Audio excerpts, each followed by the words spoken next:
मेरा ये ब्रह्मास्त्र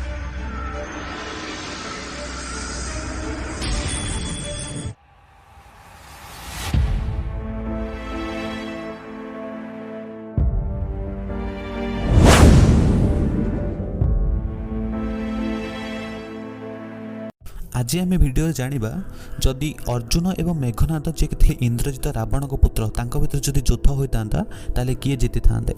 जदिओ इंद्रजित थे त्रेतया जुगर, अर्जुन थे द्वापर जुगर।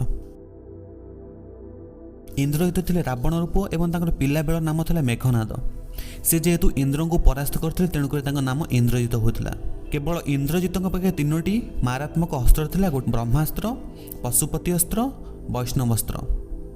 तांका पाखे नागफास थिला जहाद्वारा सी त्रेतया जुग राम लक्ष्मण को नागफास पकई परवर्ती समय गरुड़ आसी से उद्धार करते। इंद्रजित पाखे जादू शक्ति, तंत्र मंत्र, ब्रह्मयुद्ध, अदृश्य और पुनर्बार देखाଯିबार क्षमता, जादू शक्ति, मेघ एवं आकाश में वज्र पर आक्रमण कर सब दक्षता थिला।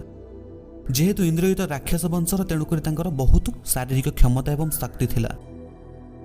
अर्जुन थे कुंती पुत्र, से पंचु पांडव मध्य जड़े थे। से तृतीय पांडव थे, से कृष्णकर परम मित्र थे। अर्जुन पाखे विभिन्न अस्त्रशस्त्र थिला, ता भितर पशुपति अस्त्र प्रधान थिला। से यह शिवों ठारू पाइथिले। द्वापर जुगरे महाभारत युद्धरे अर्जुन विभिन्न महारथी मानक परास्त करथिले एवं सेमानक मध्य किछि राक्षस मानक निहत करथिले एवं तांकर शारीरिक दक्षता मध्य अधिक थिला।